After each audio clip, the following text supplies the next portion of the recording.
Good evening everyone. अपन शुरू करते हैं। जैसे जैसे लोग जुड़ते जाएंगे कोई इशू नहीं। आज अपन दिन में जो क्लास ली थी आज उसमें हम लोगों ने देखा था कि क्वालिटी टूल्स क्या होते हैं, क्वालिटी मेथड्स क्या होते हैं। अभी अपन क्या देखेंगे कि उसमें कैसे हम उसका एप्लीकेशन कर सकते हैं, कैसे हम उसको अपने यहाँ पर अप्लाई कर सकते हैं। उसका एक जस्ट एग्जांपल देखेंगे। इसके अलावा अब मेरे हिसाब से कुछ बचता नहीं है क्वालिटी टूल्स के अंदर। जी वाले एरिया ऑफ कंसर्न जी के अंदर इसके अलावा बहुत कुछ बचता नहीं है। तो मेरे हिसाब से अभी फिर वो कवर हो जाएगा। नेक्स्ट क्लास फिर अपन इन्फेक्शन कंट्रोल से शुरू करेंगे और वो कंटिन्यू करेंगे। जो जो आप एरिया ऑफ कंसर्न बताते जाएंगे उस हिसाब से अपन उसको आगे पढ़ते जाएंगे। देखिए, जब कभी भी कोई भी प्रॉब्लम होती है आती है अपने अस्पताल में, तो कोई कई तरीके से आ सकती है। आपको कहीं से भी प्रॉब्लम स्टेटमेंट मिल सकता है, या तो आपके पेशेंट सेटिस्फेक्शन स्कोर से अगर आपको प्रॉब्लम मिल रहा है तो वो उसका अपन एक एग्जांपल लेके देखेंगे। इसके अलावा आप एनक्वास वगैरह की असेसमेंट, आपके यहाँ इंटरनल असेसमेंट कर रहे हैं, उसमें जिस जिस पॉइंट में जीरो आ रहा है वो हमारा प्रॉब्लम स्टेटमेंट हो सकता है। या फिर आपका और कोई भी जैसे कि हमारे कंप्लेंट बॉक्स में अगर कोई कंप्लेंट आ रही है बार बार, तो उसको आप प्रॉब्लम स्टेटमेंट लिख सकते हैं और उससे आप सॉल्यूशन कर निकाल सकते हैं। और उसमें हमारे क्वालिटी टूल्स का उपयोग कर सकते हैं या क्वालिटी मेथड्स का उपयोग कर सकते हैं, जिसको आपको इम्प्रूवमेंट करके आपके असेसर्स को आप शो कर सकते हैं। ठीक है, जैसे अपन यहाँ पर देख रहे हैं तो यहाँ क्या होता है, एरिया ऑफ कंसर्न जी के अंदर 2.1 ये लक्ष्य वाला पीपीटी है, जहां अपन ने अस्पताल में अपने यहाँ पे बनाया था या काफी लोग जगह से बना हुआ आया था। तो ये एग्जाम्पल बहुत अच्छा सेट किया हुआ है, सारे क्वालिटी टूल्स इसमें इन्होंने अप्लाई करे हुए हैं। तो अपन इसी से एक बार अभी पढ़ेंगे, और अगर इसके अलावा कुछ कंफ्यूजन रहेगा तो फिर आप पूछ सकते हैं। ठीक है, तो पेशेंट सेटिस्फेक्शन स्कोर या फिर एम्प्लॉय सेटिस्फेक्शन स्कोर, दो प्रकार से अपन सेटिस्फेक्शन सर्वे करते हैं। हमें यहाँ पर क्या करना है कि आईपीडी पेशेंट का तो करना ही है, और अपने यहाँ पे एनकॉस की अगर अपन तैयारी कर रहे हैं तो ओपीडी वाले पेशेंट्स का भी हमें पेशेंट सेटिस्फेक्शन स्कोर लेना होता है। इसमें कितने लोगों का हम सैंपल साइज लेते हैं, मिनिमम आपको 30 पर मंथ लेना है। 30 लोगों से आप पूछेंगे, पर या तो आप पर डे एक से पूछ लीजिए या दो से पूछ लीजिए कि दो से ये फॉर्म भरवा लीजिए जो नीचे लिखा हुआ है ना। इसके बाद में या फिर आपका टोटल ओपीडी का 5% आप ले सकते हैं। ये सैंपल साइज होता है जो सफिशिएंट होता है। ठीक है, मिनिमम आपको 30 लोगों से तो पूछना ही है, मतलब डेली आपको एक व्यक्ति से पूछना है कि हमारे अस्पताल में सुविधाएं कैसी हैं, साफ सफाई कैसी है, खाना कैसा मिल रहा है। ये सारे जो हमें स्टेट से मिला हुआ है ये पेशेंट सेटिस्फेक्शन फॉर्म, ये इसमें सारे क्वेश्चन एक के बाद एक फॉर्म में लिखे होते हैं। यहाँ पर हम क्या करेंगे, इसको एनालाइज करना सीखेंगे। आप डेली फॉर्म भरवा रहे हैं, हर एक 30 फॉर्म हमारे पास मंथ के लास्ट में इकट्ठे हो जाएंगे। उन सारे के सारे 30 फॉर्म का डाटा हमें इस एक्सेल शीट में भरना होता है। जैसे उसका पहला सवाल होता है, रोगी सहायता केंद्र से मिली जानकारी, अस्पताल के बारे में जानकारी कैसी थी। तो पहले वाले पेशेंट ने, यहाँ पर हम लिखेंगे पेशेंट ने, पहले वाले पेशेंट ने उसमें 1 नंबर दिया, दूसरे पेशेंट ने 2 नंबर दिए, तीसरे पेशेंट ने 1 नंबर दिए, चौथे ने 2 नंबर दिए। इस प्रकार से सबकी पेशेंट्स की एंट्री अपन एक के बाद एक कर लेंगे। फिर सेकंड क्वेश्चन आएगा, साइनेजेस के द्वारा जो अस्पताल में विभागों और उनकी जगह की जानकारी मिली वो कैसी थी। तो यहाँ पर मैक्सिमम लोगों ने 3-3 नंबर दिए हुए हैं। पंजीयन करवाने में लगा समय अगर कितना ज्यादा लगा, बहुत ज्यादा लगा या कम लगा, वो हमने अगला सवाल पूछा। तो एक पेशेंट 3 बोल रहा है, दूसरा पेशेंट 2 बोल रहा है, ऐसे करके सबका नंबर हम इसमें कैलकुलेट कर लेते हैं। अब इसको कैलकुलेट करने के बाद में, जैसे 30 क्वेश्चन का हमने सैंपल साइज दिया, यहाँ पर आपको दिख रहा होगा। तो इसका एवरेज हर एक पेशेंट का, यहाँ से पूरे पेशेंट्स का हम पहले सवाल के लिए एवरेज निकाल लेंगे कि एवरेज मार्क्स हमारा क्या हो गया। एवरेज कैसे निकालते हैं, सबको टोटल करेंगे, टोटल 1 + 2 + 3 + 2 ऐसे करके सबका टोटल करा और उसको डिवाइड कर दिया नंबर ऑफ डाटा से, मतलब आपके 30 से डिवाइड कर देंगे। आपने ये टोटल करके उसको 30 से डिवाइड कर दिया तो वो एवरेज आ जाएगा। ये एवरेज स्कोर हो गया हमारा पहले वाले क्वेश्चन का कि हमारे हेल्प डेस्क से मिली जानकारी कैसी थी। दूसरे वाले क्वेश्चन का एवरेज ये हो गया, तीसरे वाले क्वेश्चन का ये हो गया। इसी प्रकार से सबका एवरेज हम लोग निकाल लेंगे। और फिर जब ओवरऑल स्कोर निकालना है तो इन सबको टोटल करके नंबर ऑफ डाटा से डिवाइड कर देंगे, मतलब 14 क्वेश्चन थे, सबको टोटल करा, डिवाइड बाय 14 कर दिया, तो ये हमारा ओवरऑल पेशेंट सेटिस्फेक्शन स्कोर आ जाएगा। अस्पताल का रहेगा और 1 महीने का पेशेंट सेटिस्फेक्शन स्कोर यहाँ पर आ जाएगा। अब हम इसमें क्या करेंगे, सबसे कम एंट्री, सबसे कम मार्क्स हमारे अस्पताल को जो जहां मिल रहे हैं, उन 3 डाटा को या 2 डाटा को हम सेलेक्ट कर लेंगे। जैसे 2.53 ये कम है, 2.67 ये कम है, और 2.60 ये कम है। इन तीनों पे हमें काम करना है। यहाँ पर मतलब हम कहीं ना कहीं अगर देखें तो इन वाले क्वेश्चन से, ये वाला सवाल जो है, इससे हमारे पेशेंट्स हमसे असंतुष्ट है। जैसे अस्पताल के शौचालयों में साफ सफाई कैसी थी, इससे हमारे पेशेंट्स जो है संतुष्ट नहीं है, इसलिए वो लोग सब मिलके हमें कम नंबर दे रहे हैं। और इसलिए हमें क्या करना है, इस वाले पॉइंट के ऊपर काम करना है। अब हमने लो परफॉर्मिंग एट्रीब्यूट को ले लिया। 3 सवाल हम लोगों ने देखे जो यहाँ पर नंबर कम आ रहे थे। पहला क्या था, information from the help desk is inappropriate, मतलब कि यहाँ पर कम नंबर मार्क्स मिल रहे थे। दूसरा, improper cleaning of the toilet, यहाँ पर कम नंबर मिल रहे थे। और तीसरा क्या था, behaviour of the hospital staff is inappropriate, मतलब हमारे अस्पताल के स्टाफ का व्यवहार अच्छा नहीं है। इन 3 चीजों के बारे में हमें काम करना है इस माह में। तो हम क्या करेंगे, अब इसका एक क्वालिटी ऑब्जेक्टिव बनाएंगे जो कि स्मार्ट के तरह से अपन बनाते हैं, स्पेसिफिक होना चाहिए, मेजरेबल होना चाहिए, वो सारी चीजें। ठीक है, तो आप इसको मेजरेबल कैसे कर सकते हैं कि हमारा information from the help desk को हम 1 महीने में इंप्रूव करना चाहते हैं, 2.53 से बढ़ा के हम इसको 3.00 करना चाहते हैं या 3.25 करना चाहते हैं, जितना भी आप करना चाहें, तो ये मेजरेबल हो जाएगा। ठीक। और तो ये अपना जो भी बनाया अपन ने वो क्या रहेगा, एक क्वालिटी स्मार्ट क्वालिटी ऑब्जेक्टिव बन जाएगा। ठीक। अब आगे बढ़ते हैं। इसी को पहले हमें क्या करना पड़ेगा कि ये 3 सवाल हैं, इन तीनों पे हमें नंबर कम मिल रहे थे। इन तीनों जगह पे हमें जब काम करना है तो हम पहले उसका रीजन पता करेंगे कि ऐसा क्यों है। हम तो सब अपने हिसाब से बहुत सही काम कर रहे हैं, काफी इतना सारा मेहनत करते हैं, तब भी हमें इन सवालों पे नंबर कम क्यों मिल रहे हैं। तो पहले वाले के लिए हम क्या करेंगे, क्वालिटी सर्कल टीम में जितने भी आपके मेंबर हैं वो सब लोग बैठ जाएंगे। उसके बाद में वो क्या करेंगे, रूट कॉज आइडेंटिफिकेशन करेंगे कि इसका कारण पता करेंगे, जिसको हम 2-3 प्रकार से कर सकते हैं। या तो आप फिशबोन बना लो, या फिर वाई वाई एनालिसिस कर लो, या फिर ब्रेन स्टॉर्मिंग कर लो। तो हम यहाँ पर क्या कर रहे हैं, पहले ब्रेन स्टॉर्मिंग कर रहे हैं कि सबसे एक एक जवाब पूछा। क्यों भाई, हम अपने यहाँ पर पहला क्वेश्चन जो है, एक सेकेंड, सर का फोन है।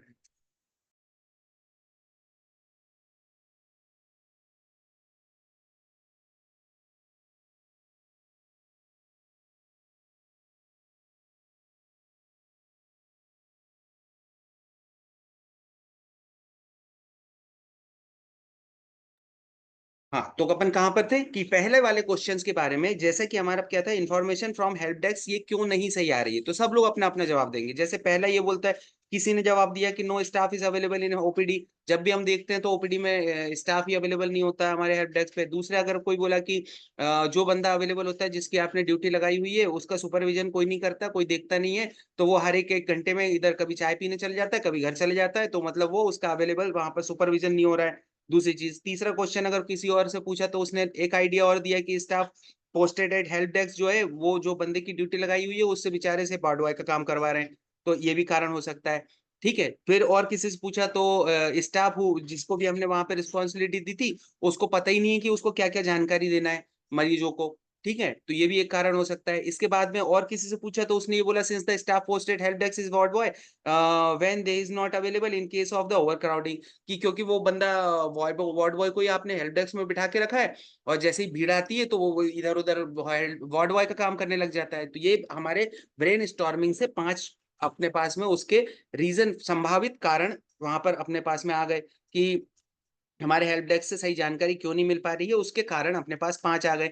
अब इन 5 में से अपन क्या करेंगे, अब यहाँ पे पेरेटो एनालिसिस कर लो कि इसमें से जो मेजर प्रॉब्लम है, जो सबसे बड़ी प्रॉब्लम है, या तो आप अपने को एक्शन प्लान बनाना है।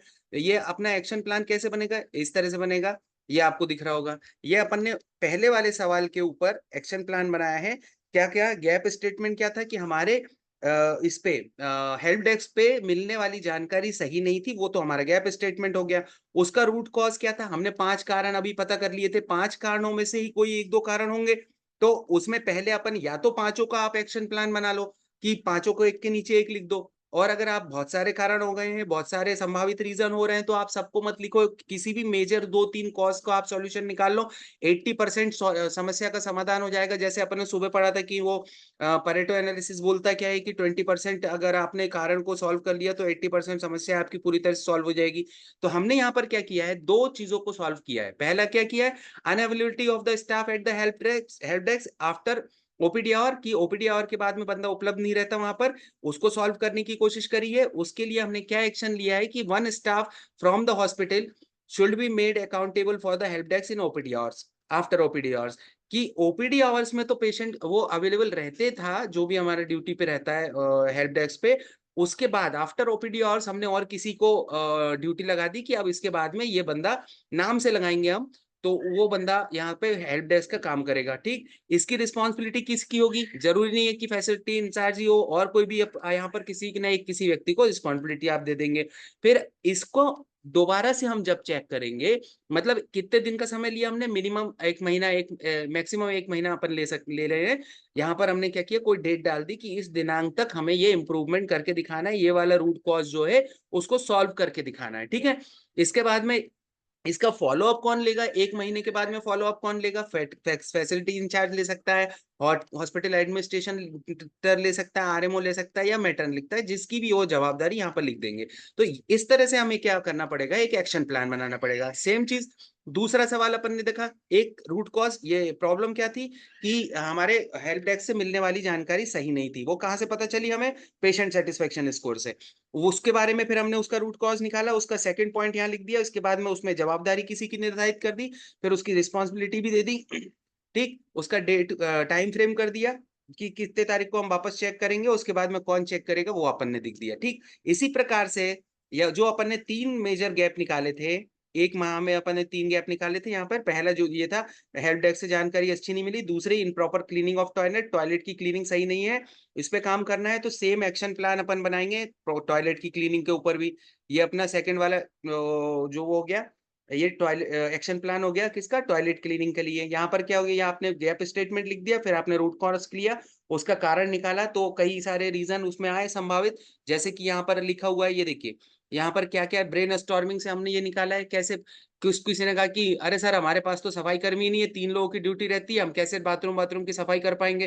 तो ये वाला एक रीजन हो सकता है। दूसरा, स्टाफ अवेलेबल है लेकिन उसके पास में जो है क्लीनिंग का प्रोटोकॉल ही नहीं है, उसको जितना समझ में आता है उतना सफाई कर देता है, उसका ट्रेनिंग नहीं हुई है। तीसरा, बंदा भी अवेलेबल है, उसको ट्रेनिंग भी है, लेकिन फिनाइल विनाइल नहीं देते हो आप, सफाई का सामान तो देते हो नहीं, हम सफाई कैसे करवाएं?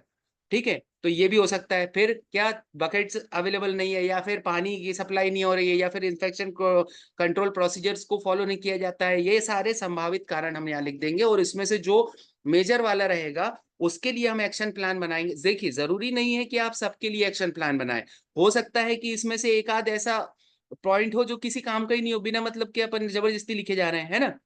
यहाँ पर हम उस पॉइंट को ज्यादातर लेंगे, इसमें कैलकु नंबर को मार्क्स देंगे। जैसे कि हमारा 30 दिन में देखा, 30 दिन में हमें 3-4 दिन तक हाउसकीपिंग स्टाफ अवेलेबल नहीं था, इस कारण से सफाई नहीं हुई, तो उसको 3-4 दिन लिख दिया। फिर उसकी ट्रेनिंग नहीं है, तो उसके कारण कितने दिन सफाई नहीं हुई? 0 ट्रेनिंग नहीं है, तो वो डेली सफाई, वो उसके कारण उस ये रीजन नहीं था बाथरूम क्लीन नहीं होने का।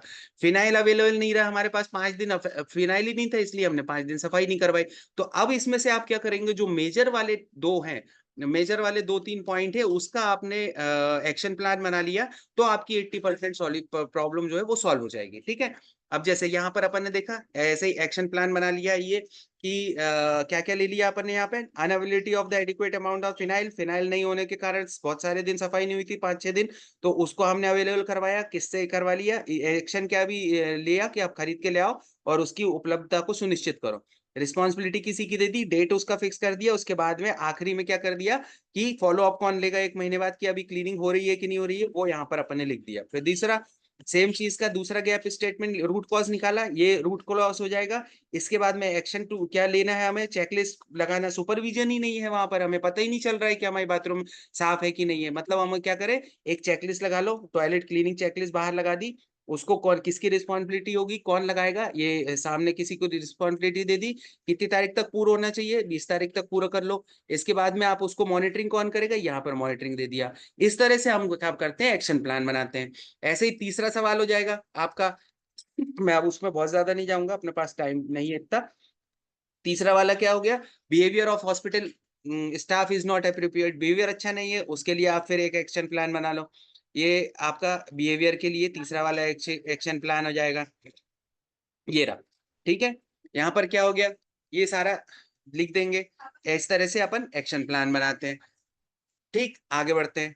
आगे आ गया क्या, ये सब नहीं देखनी, ये रूटीन याद करना है। अब ये चीज खत्म हो गई, एक्शन प्लान कैसे बनता है और प्रॉब्लम कैसे ढूंढते हैं, उसके बाद एक्शन कैसे बनाते हैं, एक्शन प्लान पे काम कैसे करते हैं, उसका मॉनिटरिंग कैसा होता है।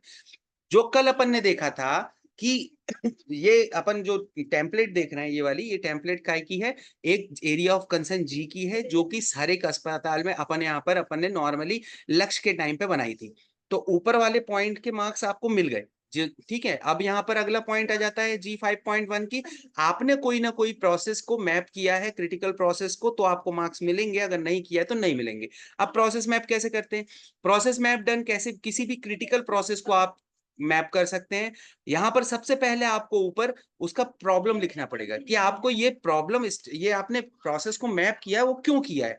जैसे इस वाले उसके लिए क्या है कि ये पहले भी अपन एक बार समझा चुके हैं, 1 घंटे के अंदर जो ऑक्सीटोसिन लगना था सही समय पे, वो नहीं लग पा रहा है। इसलिए हम क्या उसको मैप करना चाह रहे हैं कि ऑक्सीटोसिन लगाने की वर्तमान प्रक्रिया क्या है और उसमें हम क्या इंप्रूवमेंट कर सकते हैं। अभी जो भी हो रहा होगा पहले हम उसको मैप करेंगे, और उसके बाद में जो भी हो रहा होगा उसमें कुछ अगर गलतियां पाई जा रही हैं या फिर उसमें नॉन वैल्यू एडिंग एक्टिविटी हो रही है, कि जैसे हमारा बंदा जो है जबरदस्ती में इतनी मेहनत कर रहा है गलती से, तो उसको हम किस प्रकार से सुधार सके। तो उस सुधार करने के लिए आपको पहले पता होना चाहिए कि अभी क्या प्रॉब्लम हो रही है, ठीक है। तो हमने क्या किया, सबसे पहले इस प्रोसेस को मैप किया, जैसे कि वुमेन डिलीवर हो गई, डिलीवर होने के बाद में स्टाफ नर्स ने या एएनएम ने उसको सेकंड बेबी को दिए, चेक करा इनसाइड, फिर उसके बाद में चेक करने के बाद में उसने ग्लव्स उतारा, इस दौरान उसको 10 सेकंड का समय लग गया, ये समय यहाँ नहीं लिखते हैं, यहाँ पे एरो पे लिखते हैं, ठीक है। इसके बाद में स्टाफ नर्स गई कहाँ पर, रेफ्रिजरेटर के पास में, उसने ऑक्सीटोसिन निकाल के लाई, और ऑक्सीटोसिन निकाल के लाई, उसके में कितना समय लग गया, 2 से 5 मिनट का समय लग गया। मुझे लगता है मैंने ऑक्सीटोसिन लगाने का समय बहुत ज्यादा बोल दिया गलती से, वो तो उसको चेंज कर लेंगे बाद में, ठीक है। फिर इसके बाद में स्टाफ नर्स जो है searching for the syringe, syringe ढूंढने में उसको 2 से 5 मिनट का समय लग गया। इसके बाद में उसने ब्रोकन द वाइल, वाइल को ब्रोक किया, ऑक्सीटोसिन को लोड किया, उसमें 10-20 समय सेकंड का टाइम लग गया। फिर उसके बाद में oxytocin given in the pregnant women, तो इसमें ऑक्सीटोसिन गिवन टू द 10 से 15 मिनट्स का समय पूरा इसको ओवरऑल चेक करेंगे।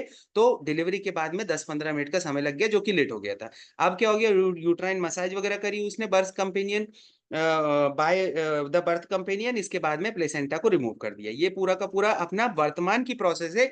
अब इसमें क्या करेंगे हम, इसमें ऐसा कोई सुधार करके दिखाओ कि या जो वो इमीडिएटली ऑक्सीटोसिन उसको लग सके।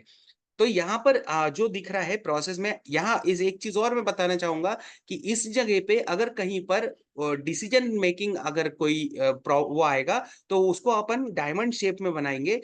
जैसे स्टार्टिंग पॉइंट रहेगा राउंड ओवल रहेगा, फिर जहां भी सिंगल स्टेप है वो स्क्वायर रहेगा, जहां डबल अपने को डिसीजन लेना पड़ सकता है वो डायमंड शेप में रहेगा, और एंड पॉइंट जो है वो सर्कल रहेगा। यहाँ पर सर्कल नहीं है, उसको अपन कर लेंगे, और जो समय रहेगा वो हमेशा एरो के ऊपर लिखेंगे। मतलब इस पूरी ड्यूरेशन में यहाँ से यहाँ तक पहुंचने में कितना देर का समय लगा, ठीक है। तो 10 सेकेंड को टोटल तो वो कर लिया, टोटल कर लिया, 2.5 मिनट को ऐड कर लिया, 5 मिनट ऐड कर लिया, फिर 20 सेकेंड ऐड कर लिया। तो इसके लिए इससे क्या हुआ, 10 से 15 मिनट का समय हमें लग रहा है, जिसको हमें किसी भी प्रकार से कम करना है। ये इसको प्रोसेस को देख के, इस वाले फोटो को देख के हमें समझ में आ सकता है कि हम इसको ऐसे कौन सी चीज को हटा सकते हैं। तो जो नर्सिंग ऑफिसर जो है वो रेफ्रिजरेटर में जाके ऑक्सीजन निकाल के ला रही है, लोड कर रही है, वो वाले समय को हम किस तरह से अगर बचा सकते हैं, तो ये वाला समय बच जाएगा और इमीडिएटली ऑक्सीटोसिन लग जाएगा, ठीक है। अब इसको कैसे बचाया जा सकता है कि ऑक्सीटोसिन निकाल के आप पहले से लोड करके रख दो। देखिए यहाँ पर आप सजेशन मांगेंगे अपन लोगों से, जो भी ब्रेन स्टॉर्मिंग अपन कर रहे थे उनसे अपन ने सजेशन मांगा, तो अपन ने क्या किया कि just before delivery pregnant women syringe is preloaded with the oxytocin, oxytocin से पहले से लोड करके रख दो। फिर डिलीवरी हुई, डिलीवरी होने के बाद में staff nurse call out time of birth, उसने टाइम नोट कर लिया। स्टाफ नर्स ने look for the second baby, second birth baby के लिए चेक कर लिया नर्सिंग ऑफिसर ने। फिर प्रीलोडेड इंजेक्शन ऑक्सीटोसिन के उसके पास रखा हुआ था, उसने उठा के 1 मिनट के अंदर अंदर लगा दिया। फिर आपने अगला क्या हुआ, कंट्रोल कॉर्ड ट्रैक्शन करा, delivery of the placenta, placenta को रिमूव कर दिया। फिर यूट्राइन मसाज करी, फिर डिलीवर सॉरी कंट्रोल ट्रैक्शन करा प्लेसेंटा का, फिर यूट्राइन मसाज करी, उसके बाद में प्लेसेंटा का डिलीवर कर दिया। अब इसके बाद में प्लेसेंटा को आपने डिस्कार्ड कर दिया येलो वाले बिन में। तो यहाँ पर क्या हुआ, जो आपके 15 मिनट लग रहे थे उसको आपने थोड़ा सा बचा लिया। और ये वाला पहला वाला प्रोसेस मैप कैसा था, आपको यही करना है, कोई ना कोई, जरूरी नहीं कि आप ऑक्सीटोसिन पे ही बनाए, कुछ भी हो सकता है, कोई भी एक प्रक्रिया को आपको लेके आप हर एक वार्ड में कोई ना कोई एक प्रोसेस मैप बनाना है जो कि क्रिटिकल, जिससे मरीजों को नुकसान हो रहा है, जो सामान्य प्रक्रिया चल रही है उसको ट्रेस करना है, उसमें कोई ना कोई अच्छा इंप्रूवमेंट करना है, इंप्रूवमेंट करके जिससे मरीजों को फायदा हो सके वो इंप्रूवमेंट करके दिखाना है। अब यहाँ पर अपन क्या देखेंगे, नॉन वैल्यू एडिंग एक्टिविटी क्या हो गई यहाँ पर, nursing officer goes towards the refrigerator to bring the oxytocin, वो लेने गई तो वो फालतू का समय बर्बाद हुआ। फिर इसके बाद में सर्चिंग फॉर द सिरिंज, ये बिना मतलब का था, ये बर्बाद हो रहा था टाइम हमारे यहाँ पे। फिर ब्रोक द वाइल और फिल द ऑक्सीटोसिन सिरिंज, ये समय बर्बाद हो जाता है। इन तीनों नॉन वैल्यू एडिंग एक्टिविटी को हमने हटा दिया है और उसको फिर से प्रोसेस मैप करके इंप्रूव करके दिखा दिया है। ये अगर आपने पूरा का पूरा काम कर लिया तो आपको इस वाले पॉइंट पे पूरे मार्क्स मिल जाएंगे। 3 पॉइंट का मार्क्स है। पहला प्रोसेस मैप करना है, क्रिटिकल प्रोसेस मैप करना है, क्रिटिकल प्रोसेस मैप करने के बाद में उसमें इंप्रूवमेंट करना है, इंप्रूवमेंट करने के बाद में आपको उसमें नॉन वैल्यू एडिंग एक्टिविटी को हटा के और फिर से प्रोसेस मैप करके दिखाना है। ये 2 पेज का है, इसको कोई ना कोई प्रोसेस मैप आपको करके बना के और वो रखना है और असेसमेंट के दौरान शो करना है। इससे आपको ये चीजें वो इसके मार्क्स मिल जाएंगे, ठीक है। वैल्यू एडिंग एक्टिविटी क्या हो गई, हमने क्या ऐड किया है इसमें, पुरानी वाली प्रोसेस में हमने क्या पे क्या ऐड किया कि आप डिलीवरी से पहले ऑक्सीटोसिन को पहले से लोड करके रख दीजिए, ठीक है। आगे बढ़ते हैं।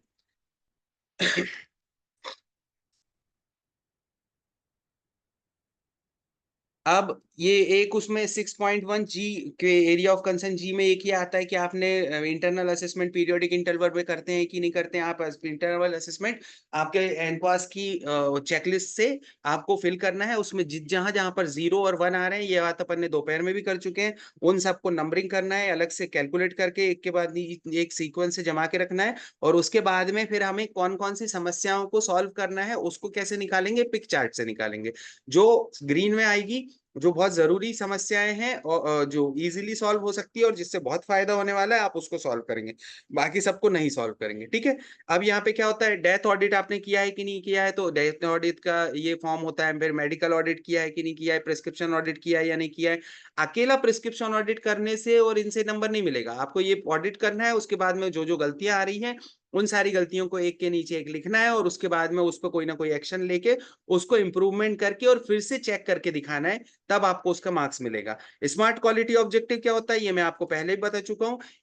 कोई भी ऐसा ऑब्जेक्टिव जो कि स्मार्ट रूप से आपको ऐसा टारगेट या फिर ऑब्जेक्टिव जो हमें स्मार्ट रूप से हमने उसको डिजाइन किया हुआ है, उसको स्मार्ट क्वालिटी ऑब्जेक्टिव कहते हैं। स्मार्ट का फुल फॉर्म स्पेसिफिक होना चाहिए, मेजरेबल होना चाहिए, अचीवेबल या अटेनेबल होना चाहिए, रियलिस्टिक होना चाहिए और टाइम बाउंडेड होना चाहिए। जैसे अपन ने पहले भी देखा हुआ है कि स्पेसिफिक है, मतलब हम यहाँ पर क्या करना चाहते हैं, न्यूबॉर्न का ब्रेस्ट फीडिंग का रेट बढ़ाना चाहते हैं, ठीक है। मेजरेबल है, मेजरेबल है मतलब इतने परसेंट से इतने परसेंट करना चाहते हैं। अचीवेबल है मतलब आप कोई बहुत बड़ा टारगेट ना लें, तो थोड़ा ऐसा टारगेट लें जिसको आप उस कम समय में प्राप्त कर सकें। रियलिस्टिक मतलब मन से ही कर कुछ नहीं लिखना है, रजिस्टर में जो डाटा है ओरिजिनल उसको लेके ही आपको यहाँ पर वो बनाना है, ऑब्जेक्टिव बनाना है। फिर टाइम बाउंडेड मतलब आप उसका एक टाइम फिक्स कर दीजिए, इस टाइम के बाद तक हमें ये टारगेट पूरा करना है, ठीक। अब जैसे G7.1 अगर अपन देखें तो वहां पे कोई भी एक आपने स्मार्ट ऑब्जेक्टिव आपने फिक्स किया होना चाहिए, बनाया हुआ होना चाहिए। उसके बाद में इसके ऊपर कोई पीडीसीए साइकिल बना के उसको प्रॉब्लम को सॉल्व करना है। अब यहाँ पे जो मैं बताना चाह रहा था, पीडीसीए साइकिल जो होता है वो क्या होता है कि ये एक क्वालिटी मेथड है। ये अपन vision mission policy, quality policy, इसके बारे में ये अपन पढ़ चुके हैं पहले भी। पीडीसीए क्या होता है, ये क्वालिटी का एक मेथड है। दो क्वालिटी मेथड हमने देखे हैं, बेसिक क्वालिटी मेथड दो होते हैं, एक पीडीसीए होता है और एक 5S होता है, ठीक है। पीडीसीए का फुल फॉर्म क्या होता है, प्लान डू चेक एक्ट, ठीक है। ये एक साइकिल की तरह से काम करता है। अब हम सीधा एग्जाम्पल पे आते हैं कि पीडीसीए कैसे बनाते हैं और क्या बनाना है हमें। यहाँ पर क्या हो गया, PDCA increasing the breast feeding rate with in 1 hour of birth. हमें क्या करना है, पहले नाप के देखा हमने कि संख्या हमारे पास में तो टोटल डिलीवरी हो रही थी 300, जिसमें से हमारे 250 बच्चों को 1 घंटे के अंदर ब्रेस्ट फीडिंग हो पा रहा था, और इससे उस जिसको हमें वो हमें कम महसूस हुआ और हम उसको बढ़ाना चाहते हैं। तो 250 से उसको 270 या 275 हमें ब्रेस्ट फीडिंग रेट बढ़ाना है। इसको परसेंट में कैलकुलेट कर लेंगे पहले तो, इतने परसेंट से इतने परसेंट तक हमें ब्रेस्ट फीडिंग रेट को बढ़ाना है एक महीने के अंदर। उसके लिए हम क्या क्या काम कर सकते हैं, तो ये तो अपना हो गया स्मार्ट ऑब्जेक्टिव। अब इसके लिए क्या किया हमने, वो जो ब्रेन स्टॉर्मिंग करी और उसके बाद में कुछ कुछ प्लान बनाए कि ये करें सर। अगर अपन किसी ने कहा कि भाई ब्रेस्ट फीडिंग रेट कैसे बढ़ाया जा सकता है, तो कोई किसी का जवाब है सर हमारे पास ट्रेनिंग नहीं है, ट्रेनिंग करवा दो। और दूसरा वाला क्या है कि एक नियोनेटल नर्स को आपने वहां पर पोस्टेड कर दो तो उससे बढ़ जाएगा। तो हमने दोनों की बात सुनी, दोनों स्टाफ की, और यहाँ पे दोनों काम कर दिए। ये प्लानिंग हो रही है कि हमें क्या करना है जिससे ब्रेस्ट फीडिंग का रेट बढ़ जाए। तो हमने क्या किया, training of the staff of on the importance of the breast feeding with in 1 hour. हमने सारे स्टाफ को बुलाया, उनकी ट्रेनिंग करवाई, उनको समझाया कि 1 घंटे के अंदर ब्रेस्ट फीडिंग करवाना बहुत जरूरी होता है और क्या क्या इंपॉर्टेंस होते हैं वो उन लोगों को समझाया, तो उससे हो सकता है इंप्रूवमेंट हो सके। यहाँ पर इसको करना भी बहुत आसान है, क्योंकि सिंपल बुला के और समझाना है, इसमें कोई खर्चा भी नहीं है और अपने कोई बड़े वरिष्ठ कार्यालय में भी बात नहीं करना है। तो ये सबसे इजी तरीका है। दूसरा, neonatal nurse will be posted in the 24/7 in the labour room of the DH dash. कोई से भी डीएच में हमने क्या करा, जो अपने एसएनसीयू का स्टाफ है उनको एक ड्यूटी लगा दी कि 24/7 आपको जब भी डिलीवरी होगी आपको वहां पर उपस्थित रहना जरूरी है। ठीक है, तो ये दो काम हमने बेसिस करे, ये प्लानिंग के दौरान करे हैं। यहाँ पे आएगा प्लान, डू, चेक, एक्ट। सबसे पहले प्लानिंग करी है, फिर उसको करके देखा है। यहाँ पर हमने क्या क्या करा कि उसकी ब्रेस्ट फीडिंग को वो भी ट्रेनिंग भी दे दी, और ट्रेनिंग के बाद में हमने एक बंदे की ड्यूटी भी लगा दी। एक सेकंड, एक फोन आ रहा है।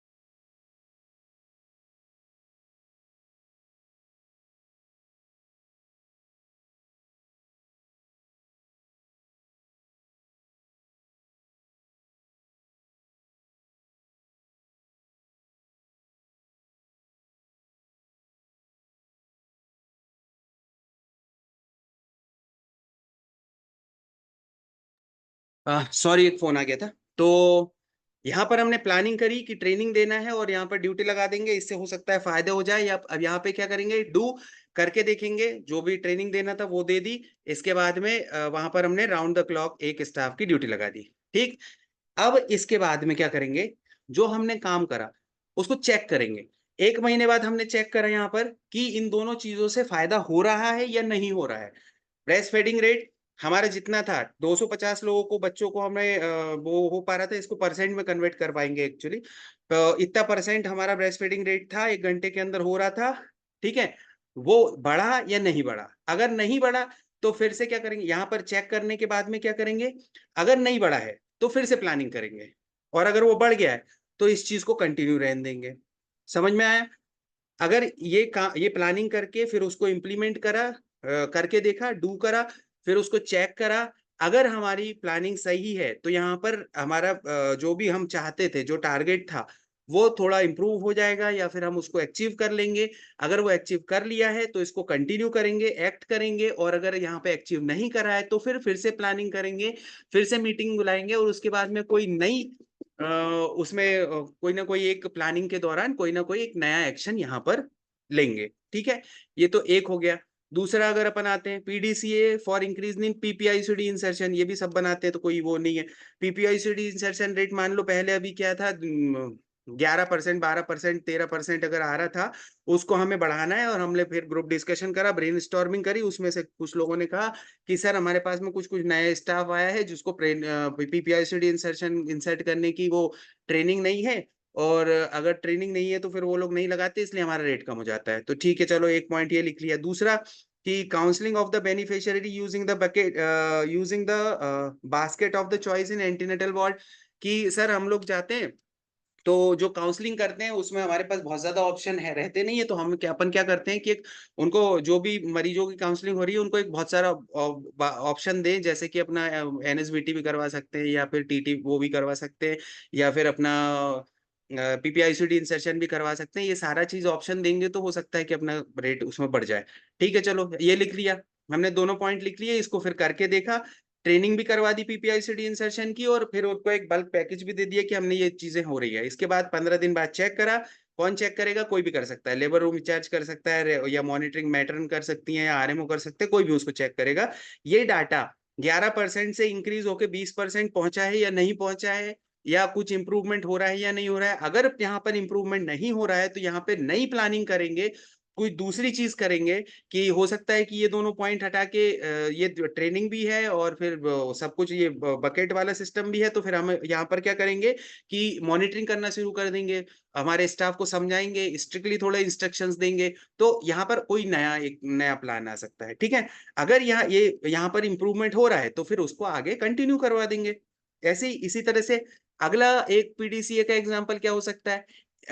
इंक्रीज रिस्पेक्टफुल मैटरनिटी केयर को अगर अपने को इम्प्रूव करना है, तो इसके लिए हमने पूछा तो लोगों को क्या सबका जवाब यही था कि सर हमारे अपने यहाँ पर स्टाफ को पता ही नहीं कि रिस्पेक्टफुल मैटरनल केयर को की इम्पोर्टेंस क्या है, या फिर उसके लिए ट्रेनिंग करवा दो आप।